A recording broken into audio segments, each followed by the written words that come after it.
Jadi posisi saya tahu bahwa sajam itu masih ke bawah saya ketika saya melarikan diri. Itu melarikan diri masih nempel, Mas? Masih nempel, bos. Si AA-nya bilang, "Mas, itu kenapa itu keluar darah?"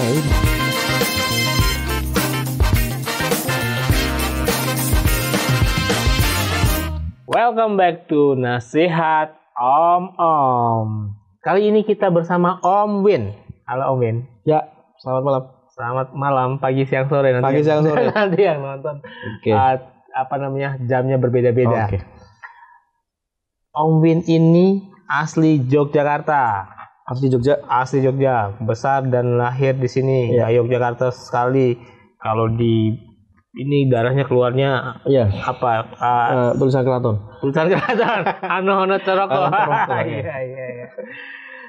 Saya dapat info. Ya. Kalau Om Win ini besar di Jogja, tahu Jogja, tapi pernah menjadi ojek online. Betul sekali. Betul sekali. Ya. Tapi ojek online-nya malah saya yang dapat baca apa-apa di artikel yang dikasih sama PR itu. Ngeri-ngeri sedap.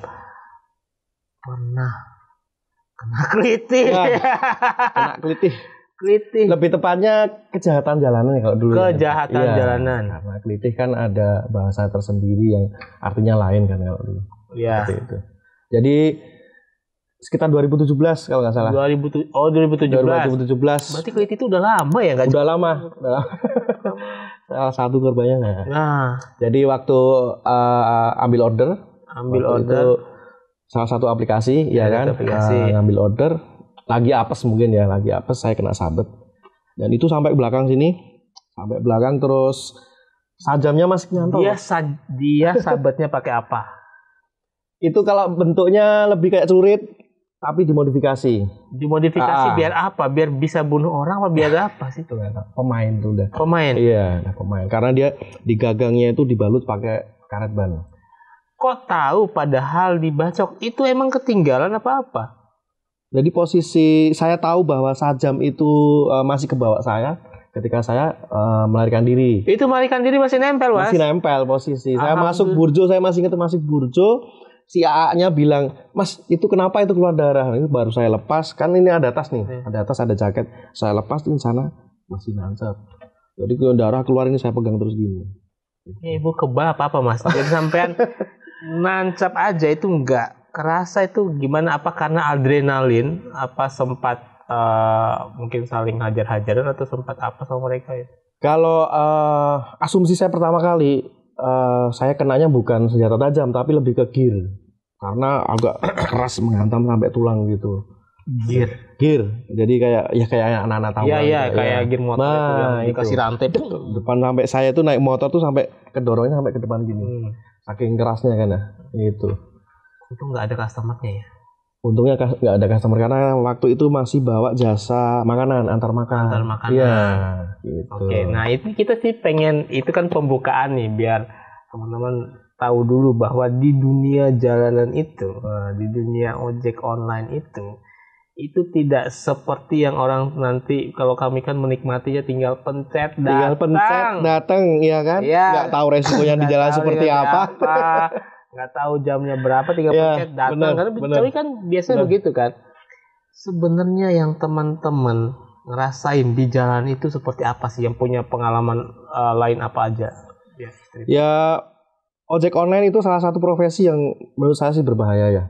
Satu karena dia di jalan, kan. Terus keselamatannya sangat rawan karena sekali saja umpamanya tidak fokus ya udah, paling kalau nggak kecelakaan ya itu case-case yang lain seperti itu. Dan satu lagi, kalau teman-teman biasanya kalau customer biasa order itu kan buru-buru banget, padahal kan makanan juga harus diproses, dimasak dan sebagainya. Belum kalau nanti ada antrian, apalagi sekarang aplikator banyak sekali kan. Jadi taunya buru, "Mas, kok belum nyampe, padahal udah lapar gitu kan. Ya, lika-likunya sih seperti itu sih paling. Jadi ada banyak sekali yang di jalan itu nemuin hal-hal yang sebenarnya, wah ini tuh resikonya seperti itu. Jadi gitu. Iya. Dan yang saya tahu, yang saya lihat adalah ojek online itu kan sebenarnya kalau dari perusahaannya sendiri itu kan tidak ada serikat pekerjanya. Nggak ada. Tapi kenapa kok guyup banget gitu? Iya. Jadi karena satu nih, yang pertama karena kulturnya Jogja kebentuk. Kulturnya Jogja yang guyup, yang songgo bareng. Iya. Semuanya tuh harus memikul satu sama lain gitu. Jadi kayak kebentuk chemistry-nya juga dapat. Dulu awal-awal saya ngojek tahun 2015, salah satu aplikator masuk Jogja itu luar biasa sekali antusiasnya. Saya aja yang waktu itu jadi marketing mending keluar. Berarti pernah bekerja sebagai marketing di sebagai marketing, ya. Sebagai marketing di sebuah perusahaan, ya. Lebih baik keluar waktu itu. Lebih baik keluar. Saya memilih gambling waktu itu, masih gambling. Saya nggak tahu nih. Ini pokoknya nggak tahu feel-nya tuh harus ke sana. Ya. Saya pengen profesi saya menjadi ojek online gitu kan. Jadi ya jalan aja. Jalan aja. Ojek online jalan aja. Tapi sebenarnya waktu itu tuh belum punya ini ya, pengalaman ojek.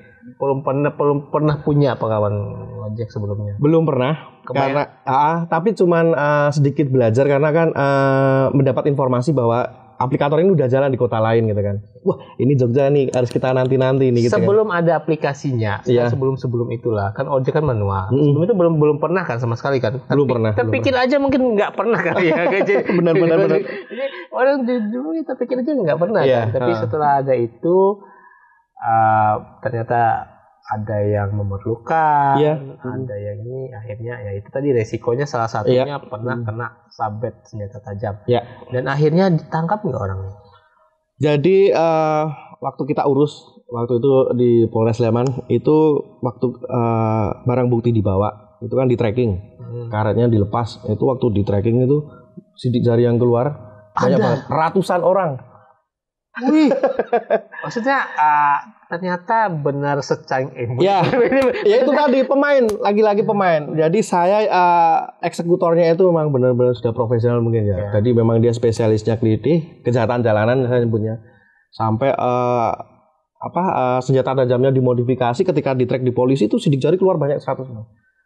Agak polisinya ya nggak bisain kita. Nggak bisa. Kebanyakan orang yang megang ini kita nggak bisa. Bukan kebanyakan, lebih ke ketika di track itu. Jadi karena kan dibalut pakai karet tuh. Jadi waktu ketika di track itu sidik jarinya nggak utuh.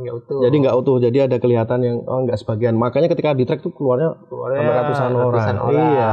Jadi susah milih antara salah satu. Nah, gitu. Jadi kayak apesnya saya aja sih. Oh ya udah berarti saya kena musibah ini gitu. Biar orang tidak mengalami hal itu lagi kan tidak mengalami yang kedua kali kan Mas, udah tahu rasanya, maksudnya udah jangan sampai biar itu tidak terjadi lagi tuh ada tips atau triknya nggak buat teman-teman? Ya buat teman-teman dari ojek online ya setidaknya paham lah resiko bekerja di jalan itu sangat banyak ya.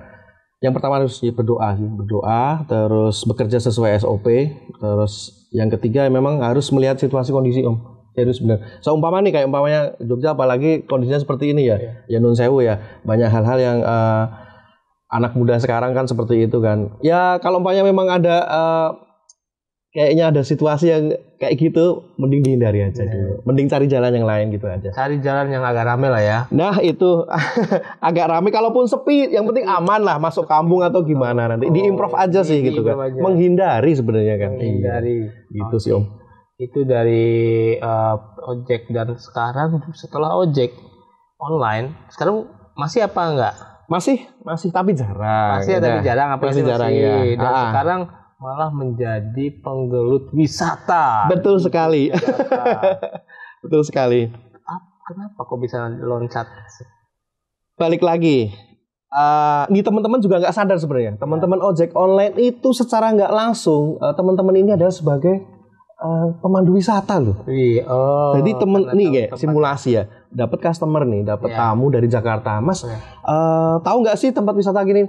Dia jawab kan otomatis driver ini kan. Nah, berarti dia secara nggak sadar dia sebenarnya sebagai guide juga gitu. Akhirnya itulah salah satu alasan saya kenapa menggeluti dunia wisata sekarang ini. Tadi dari ojek online akhirnya tahu tempat-tempat ya asli Jogja tapi kan kadang orang asli Jogja itu walaupun kayak saya nih misalnya 15 tahun di Jogja dulu bergelut di UGM palingnya sekitar situ itu nggak ngerti Bantul tuh di mana. Benar Mas. Orang asli gitu. Asli Jogja pun nggak tahu. Tapi karena ojek online itu tahu tempat-tempat, makanya itu maksudnya menjadi salah satu referensi untuk membuka biro wisata gitu. Lebih bukan ke biro tapi lebih ke pelaksananya. Jadi membawa tur rombongan. Jadi job di saya itu adalah sebagai tour leader. Saya sebagai tour leader itu membawa rombongan. Jadi kalau mamanya ada rombongan, saya dikasih job sama teman-teman dari biro, agen wisata. Mas, mohon dibantu untuk dihandle tamu saya. Nah, lebih seperti itu. Jadi saya bawa tamunya ke destinasi sesuai randonya gitu kan. Nanti ya memang harusnya sedikit saya spill ada produk knowledge tentang destinasi. Ibu, kalau di sini ini ada beberapa wahana, ada beberapa keanekaragaman di dalamnya dan sebagainya seperti itu. Ini orang marketing sekali, saya tahu pekerjaan saya sekarang karena kan Anda awalnya Om Bin itu marketing. Basic marketing kan. Marketing banget malah. Kan pertama saat marketing itu syarat sales dan marketing itu adalah urat maulnya sudah tidak ada. Ya, kalau ngomong kan ya udah ngomong aja gitu kan. Bener. Sampai kering malah. Lalu pelayanan tadi jasa ojek online pelayanan juga kan. Jasa. Kita nggak mungkin kalau dari marketing itu kan mau jasa. Dari situ bisa menjelaskan wisata-wisata yang ada di Yogyakarta ini. Sedikit. Saya juga masih banyak belajar sih. Nah, sekarang wisata kan kita tahu Yogyakarta pada saat pandemi kemarin kan drop. Lalu kok Om Min kok bisanya langsung Bisa dibilang sebenarnya waktu pandemi itu adalah saat dimana teman-teman pelaku wisata ya itu memang semuanya down semuanya. Jadi tapi kita masih memutar otak sih. Bagaimana kita masih tetap berkontribusi untuk wisata di Indonesia. Terus akhirnya terbukalah ruang-ruang diskusi. Jadi gimana sih besok ketika nanti kita pandemi udah selesai kita akan seperti apa. Ya jadilah seperti ini sekarang Mas. Jadi sekitar bulan Maret itu bisa dibilang momen recovery-nya wisata Indonesia. Jadi dari Maret sampai sekarang ini udah mulai nih orang wisata semua. Sampai anak sekolah sampai yang kecil-kecil anak TK aja udah sekarang piknik-piknik semua. Apalagi sekarang mau akhir tahun ya. Akhir tahun. Orang habis-habisin budget ya. Waduh. Buang-buang dana kas. Yang masih punya kas, ayo langsung piknik-piknik ke sini. Silakan. Nanti dihubungin. Nah, kalau biasanya kan kalau orang kan tahunya cuma Malioboro. Jogja lebih identik Malioboro taunya. Ya taunya. Wisata apa yang sekarang yang mungkin istilahnya belum orang ketahui tapi wajib kamu datangi di Jogja? Jogja itu kalau dibilang adalah kota yang sangat luar biasa, punya ekosistem wisata yang kompleks ya, komplit. Di sana ada pegunungan, ada laut, ada perbukitan dan semuanya. Wisata edukasinya juga banyak, ada keraton, ada monumen Jogja Kembali contohnya. Dan sekarang nih yang tadi yang jenengan tanyakan itu banyak sekali muncul destinasi wisata edukasi. Wisata edukasi ya. Wisata edukasi contohnya nih di salah satu tempat di daerah Prambanan ya. Itu kalau umpamanya kita ngambil satu paket wisatanya itu, nanti kita naik andong. Di Prambanan. Ya, contohnya ini di Prambanan naik andong. Nanti dari andong itu kita ke tempat UMKM, tempat pembuatan batik. Wisata edukasi kan ya. Terus tempat pembuatan oleh-oleh. UMKM juga sih. Jadi bikin bakpia atau bikin kerupuk umpamanya di situ. Pindah lagi, nanti kita bikin cenderamata. Umpamanya ada kayak kayu diukir.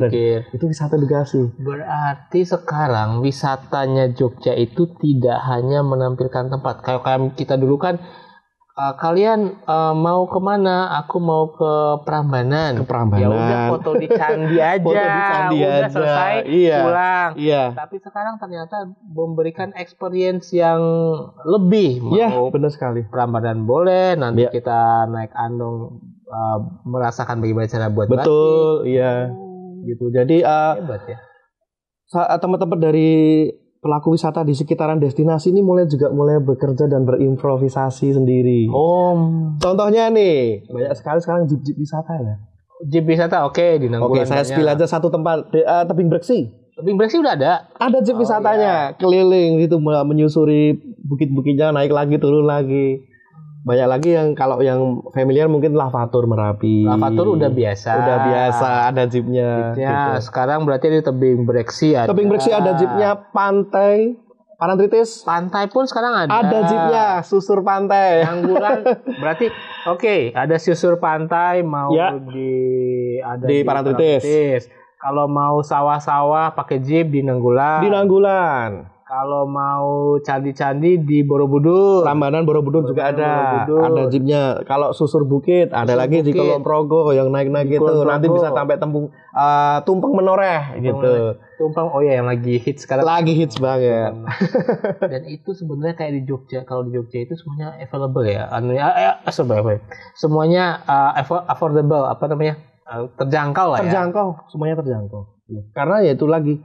Jogja kotanya kecil, tapi kompleks, istimewa sekali. Jadi ketika mau pindah ke destinasi yang satu ke destinasi yang lain itu nggak jauh juga. Jadinya kalau teman-teman dari luar kota untuk wisata di sini tuh kayak nggak buang waktu loh. Nggak buang waktu. Mas mau ke sini kan? Iya bener, nggak nyampe 30 menit kok Bu. Tidak macet. Tidak macet. Welcome. Tepuk tangan dong buat kota kita Jogja, keren banget wisatanya keren. Oke, nah kalau mau misal ini harus ke biro wisata untuk mendapatkan jasanya Om Min atau Om Min juga bisa membuka pribadi? Ya, sebenarnya karena job di saya adalah sebagai freelance. Jadi tour leader freelance, saya lebih banyak dikasih job sama teman-teman dari agent, dari biro. Wisata ya. Jadi saya pernah punya pengalaman saya di job sama teman-teman dari Jakarta. Jadi Jakarta ada biro, saya handle tamu dari sini. Kebetulan itu ke Dieng. Jadi ada event namanya Dieng Kultur Festival. Oke, kemarin ya. selesai. Oke, keren banget kemarin yang sampai lampionnya diterbangin gitu, kembang apinya juga. Itu kemarin saya handle dari Jogja. Terus saya juga punya pengalaman teman-teman dari Biro Semarang. Biro Semarang bawa dari Jogja kita ke Semarang malahan. Jadi destinasi wisatanya di sana. Wisatanya di sana. Ya. Kalau untuk menghubungi Om Min sendiri di mana? Ada nomor? Oke, saya ada. Kebetulan masih pakai nomor telepon sih ya. Nanti bisa dihubungi saya di 08122 009 7585. Jadi 08122 009 7585 atau bisa di akun IG saya Instagram itu onbeatboys. Jadi hurufnya kecil semua atau di Facebook juga sama. TikToknya juga akunnya namanya sama. Gitu. Oke. Nah, itu tadi. Nah, ini nih ada satu lagi nih yang mau saya tanya. Gimana? Sebenarnya dari kemarin itu cita-cita saya ngobrol-ngobrol bukan cita-cita sih. Pengen ngobrol-ngobrol sama teman-teman driver ojek online. Sekarang ada Om Min. Itu pengen ngobrol ini. Teman-teman driver ojek online itu kan dapat penghasilan itu harian. Ya, harian. Dan itu tidak pasti. Tidak pasti ya. Tidak pasti harian, tidak. Maksudnya gini. Bagaimana caranya Om Min atau teman-teman dengan mungkin ini kan untuk edukasi buat adik-adik di sana nanti yang akan akan jadi om kayak kita gitu. Iya. Ketika mereka punya penghasilan harian, bagaimana cara mereka untuk membagi penghasilan itu, sekolah anak dan lain-lain, atau punya tips pribadi atau apa? Oke. Jadi buat teman-teman khususnya ojek online khususnya ya. Karena kondisinya sekarang dinamikanya udah berubah ya, Man. Karena aplikator juga tambah. Kalau dulu masih saya itu masih zamannya saya masih satu aplikator. Jadi persaingan bisnisnya juga nggak terlalu ketat sekali ya.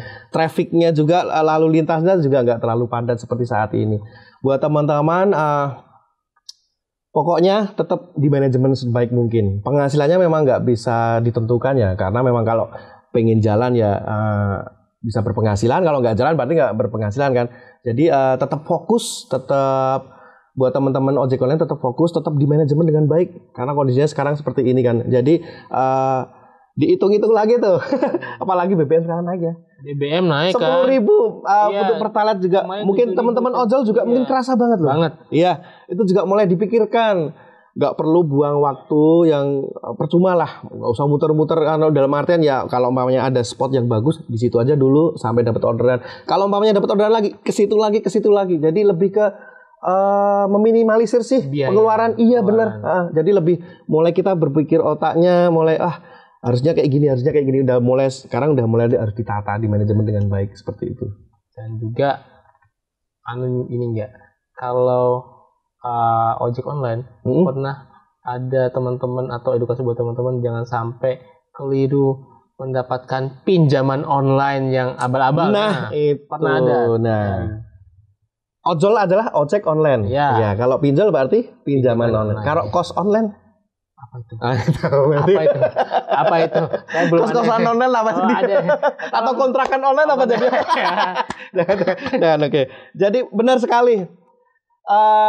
Godaannya banyak ya sekarang ya, ada pinjol. Pinjol itu pengen dapat uang tapi instan, janganlah. Karena itu kan ya kalau memang untuk kebutuhan yang memang harus mendadak umpamanya untuk bayar sekolah atau nuwun sewu untuk mungkin membiayai rumah sakit dan sebagainya, mungkin bisa menjadi opsi sebenarnya. Tapi mohon buat teman-teman ojek online lebih mungkin diperhatikan ya. Sekarang ada pinjaman yang bank yang resmi, yang artinya nggak terlalu mencekik gitu kan. Nah itu mungkin bisa digunakan, dan ojek online itu paling mudah loh. Mau pinjam di bank itu.